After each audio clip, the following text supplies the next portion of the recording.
마이크 들어왔습니다. 예, 방금 목소리를 내신 분은 최백은 교수님이었습니다. 감사합니다. 안녕하십니까? 예, 안녕하세요. 자, 제닛 옐런, 이 재무장관, 많은 사람들이 주목하고 있었죠. 예. 그리고 이제 아마도 이런 얘기 할 거야라고 짐작하는 바도 다들 있었고, 하나가 이제 이게 진짜 웃기는 발상인데, 그 원유 가격 상한제를 하겠다고 미국에서 계속 얘기해왔잖아요. 이거 설명 좀 해주십시오. 아니 그거 전에요. 먼저 저 청취자들이 이 배경을 좀 이해할 필요가 있는데요. 이게 이제 5월달에 한미 정상회담이 있었잖아요. 한미 정상회담에서 사실 이건 예고된 실행 조치들이에요. 그러니까 한미 정상회담을 보게 되면은 그 바이든 행정부 들어와가지고 문재인 정부하고 정상회담을 한번 했잖아요. 그때 정상회담의 타이틀이 뭐였었냐면요. 포괄적 파트너십 구축입니다. 그랬죠. 그런데 올해 들어와서 했던 것이 뭐냐면 포괄적 전략 동맹입니다. 그러니까 파트너십하고 전략 동맹으로 바뀌었어요. 그러니까 파트너십이라고 했을 때는 뭐냐면은 미국과 한미 간에는 군사 동맹이고 나머지 분야는 파트너십이라는 게 상호 이익을 주고받는 관계라는 얘기인 겁니다. 이런 관계로 설정을 했던 건데 이번에 이제 그러니까 포괄적 전략 동맹이라고 할 때는요. 전략이라고 한다면은 누구 전략이 우선이 되겠어요? 미국 전략이죠. 그런데 거기에 이제 뭐냐면은 미국의 전략이라는 건 뭐냐면은 중국의 그러니까 미국의 헤게모니를 계속 유지하는 거. 그렇죠. 이거란 말이에요. 세계 1등 계속하는 거. 이게 미국 전략의 핵심이잖아요. 여기에 그러니까는 한미 간에 그러니까 한미 동맹을 거기에 맞춰서 가겠다는 점에서 군사와 경제를 다 그러니까 통합을 한 거죠. 지난번에 이제 그 한미 정상회담 직후에 교수님 나오셔가지고 제가 빛나는 동찰이 아니라 통찰이라고 했었었는데 경제를 안보의 하위 개념으로 넣었다. 그러니까 우리는 동맹 아니요. 동맹이니 경제도 동맹 안에서 합시다. 동맹이 우선하는 것이요. 기술이 그 아래 들어가는 것이요. 이렇게 예상하셨는데 딱 지금 그렇게 진행되는 거 아닙니까? 그렇죠. 그러니까 그때 합의했던 것에 구체적인 실행방이 나오는 것이고요. 제닛 옐런이 주로 그동안에 바이든 행정부의 전략이요. 사실은 트럼프의 전략 목표하고 같은 점이 있어요. 같은데 말만 좀 바꿨죠. 트럼프는 뭐냐면 미국 혼자의 힘으로 해결할 수 있다고 생각한 거고요. 그러니까 다자주의를 파괴한 게 트럼프죠. 그러니까 사실 미국이 규칙에 기반한 세계 질서를 강조하지만은 그거를 파괴한 게 사실은 미국이에요. 규칙은 미국이 만든 규칙. 아니 그리고 규칙을 대표적인 규칙이 뭐냐면요. WTO잖아요. WTO가 대표적인 다자주의 국제무역 질서거든요. 이거를 거부한 게 트럼프예요. 제 말은 미국이 규칙에 기반했다 했을 때 그 규칙은 미국이 만든 규칙 그리고 그걸 깰 수 있는 것도 오로지 미국. 근데 미국이 스스로 만든 것조차 지금 깨고 있단 말이에요. 그렇죠. 트럼프는 이제 자기 혼자 이름을 한다 했는데 미국이 제닛 옐런 섰고 바이든이 계속 하는 얘기가 뭐냐면은 미국 혼자 힘으로 할 수 없다 해가지고 나온 게 뭐냐면은 G7은 낡은 구시대의 그러니까 유물이고 그래서 D10 데모크라시 10 그러니까 민주주의 10개 국가라든가 그다음에 그거를 이제 그 연장선에서 밑바닥에 깔려 있는 개념이 뭐냐면요. 엘리쇼링이라는 개념이 나왔었습니다. 민주당 정부에서요. 엘리쇼링이 앞에 이제 김어준 공장장이 그러니까 리쇼링 이제 소개했었는데 리쇼링이라는 게 그러니까 해외에다가 그러니까 생산 기지를 구축을 해가지고 그러니까 소위 말해서 생산비를 전략하기 위해서 국제 분업 체계를 활용했던 거죠. 그런데 이제 이걸 리쇼링 하면서 국내로 다시 이제 되돌아오자고 했던 건데 트럼프 때 열심히 했죠. 근데 이게 안 되더라 이거죠. 잘 안 되죠. 안 되다 보니까는 바이든과 옐런이 얘기한 게 뭐냐면은 우리 혼자 힘으로 안 되니까는 친구들끼리 하자는 거니까. 그래서 만든 게 이제 엘리 쇼링인데 요거를 이제 그러니까 조금 제니 옐런이 작년 초에 가다듬어 가지고 이거를 프렌드 쇼링이라고 바꿨어요. 용어를요. 진짜 웃긴 말이에요. 친구끼리 장사하자는 거 아닙니까? 여기서 프렌드는 뭐냐면 가치 공유.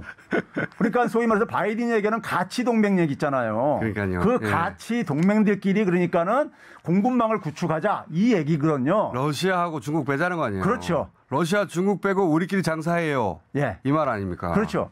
그런 점에서 트럼프 때는 우리가 트럼프가 미국 혼자 힘으로 가능하다고 생각했던 거를 안 되니까 현실적으로 안 되니까는 이제 좀 패거리 지어가지고 하자는 것인데 이게 말이 되는 소린가요, 경제에서? 그래서 이게 있잖아요. IMF나 WTO 자체에서도 이게 비난의 목소리가 나와요. 당연하죠. 왜 나오냐면은 이게 결국은 뭐냐면 30년 전으로 돌아가자는 얘기 아니냐. 블록 만들어서 자기들끼리 장사하자는 거 아닙니까? 그러니까 80년대까지 그러니까 소위 말해서 소련 뭐 이런 예. 중공 이런 나라하고 자유진영하고 나눴던 때로 다시 돌아가자는 얘기 아니냐. 그렇죠.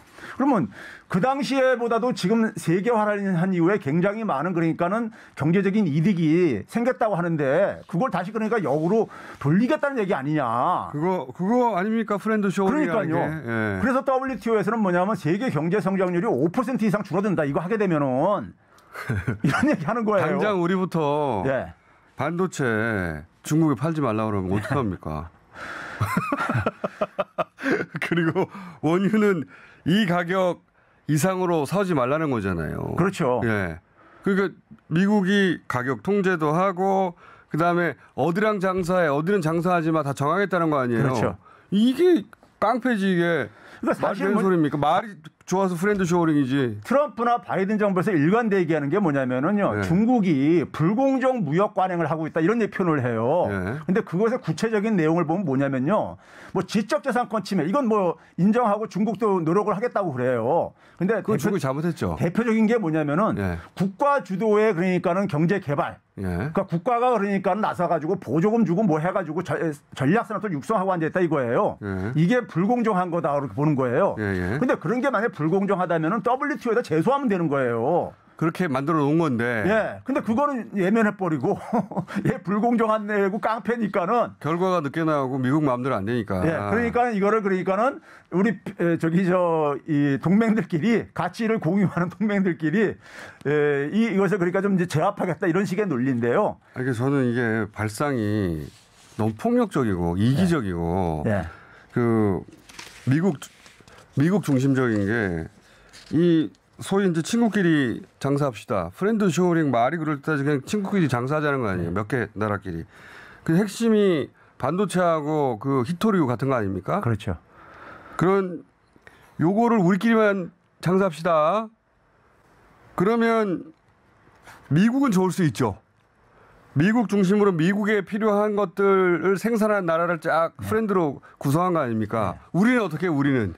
그러니까 이게 이제 그러니까 이게요. 그러니까 미국이 러시아하고 한번 충돌을 해봤잖아요. 했더니만은 뭐냐면은 러시아가 가지고 있는 자원이라든가 석유 때문에 자신들이 그러니까 오히려 골탕을 먹은 거를 이제 뼈저리게 느끼면서 이제 중국하고 이제 한바탕 해야 되는데 그럼 중국의 보복이 있을 거 아닙니까? 중국은 더 어렵지. 중국의 보복이 있을 텐데 그 대표적인 것이 히토류를 포함해서 광물이라든가 그렇죠. 그다음에 이제 뭐냐면 이 반도체 같은 경우는 양국이 서로가 이익관계가 있고 특히 전기차는 중국이 미국보다 앞서고 앉아있으니까 배터리 동맹도 만들겠다고 하는 거고 지금 뭐냐면 중국을 공격했을 때 미국이 피해를 최소화하기 위해서 중국으로부터 보복의 피해를 최소화하기 위해서 미국의 피해를 최소화하기 위한 친구들 라인업은 알겠는데 그렇죠. 우리는 무슨 죄가 있냐고요. 그러니까요. 미국은 그런데 그럼 우리가 필요한 거 만약에 이 프렌즈가 안 가지고 있으면 어떻게 해요? 그래서 문재인 정부 때는 이것을 뭐냐면 군사동맹 플러스 나머지는 파트너십으로 이렇게 얘기했던 거 정리를 했던 거예요. 이게 그러니까는 문재인 정부 때도 똑같은 요구를 했었어요. 사실은 미국이요. 근데 문재인 정부에서 그것을 거절을 한 거죠. 이걸 왜 수락합니까? 그러니까요. 이거 미국만 좋은 거지 우리한테 좋은 게 하나도 없잖아요. 월스트리트저널에서요. 아주 재밌는 기사를 썼어요. 대표적으로 이게 지금 시대착오적인 것이라고 이제 얘기하면서 뭐냐면은 욕조 있잖아요. 욕조요. 욕조를 만드는데 욕조 만드는 회사, 유타에 있는 욕조 만드는 회사를 추적해 봤더니만은 이들이 전 세계에서 7개국에서 1,850개의 부품을 수입해가지고 만들고 있더라 이거예요. 욕조 하나도. 예, 욕조 하나도요. 그런데 이거를 만약에 미국 내에서 다 만든다고 만약에 하거나 미국 동맹국에서 만든다고 하면은 비용이 지금보다도 그러니까는 이게 엄청나게 비싸질 거라 이거예요. 당연히 그렇겠죠. 그럼 인플레이션이 또 생길 거라 이거죠. 아니 그러니까 저는 되지도 않을 건데 그중에 몇 개 가지고 몇 개 전략 아이템을 가지고 이걸 하려고 하겠죠. 끝나버렸네 시간이.